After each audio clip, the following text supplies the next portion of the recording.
to 10 on the Capitol Watch. Like past legislative sessions, lawmakers are putting a major focus on Idaho's schools. But today, two education bills failed to advance. Abby Davis joins us now. And Abby, both of these had to do with education funding.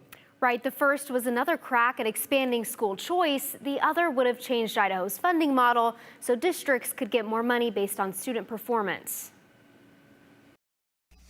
Move on to the next item today. Tuesday, an outcomes-based school funding bill died in a Senate committee. House Bill 595 passed the House last week. In this instance, we are talking about a financial jumpstart to an area in our state that we believe needs some more attention. Superintendent of Public Instruction Debbie Critchfield says it would have set aside $40 million for districts with high math performances and career readiness, similar to how the state allocates money for literacy. We use that as a model, something that when our school districts looked at this and we talked about this from the summer and forward, that they would recognize what this looks like. Everyone who testified supported the bill. I see this as a benefit to the school districts, and I see it as an area of emphasis for funding, of which it's going to lead to results. We're rewarding educators, rewarding school districts for doing something good.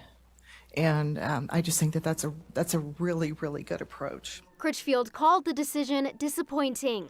In a statement, she said, "We pursued this legislation as a direct response to those who insist that we must rethink the way we fund our public schools. It was budget neutral, meaning there was no new spending, so it was puzzling to see a vote against our public school districts and charters without explanation."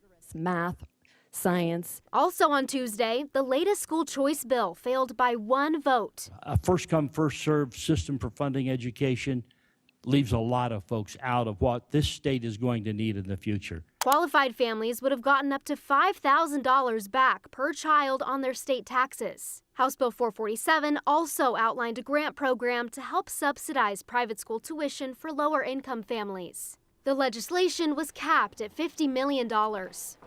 If you want to send your kids anywhere, you should have that right. I'm never going to give up what it takes to make sure my kids get the education they need and what is beneficial for them. The 208 team covered the school choice bill in depth earlier today. You can watch their coverage on our website, ktvb.com. And of course, the education bills don't stop there.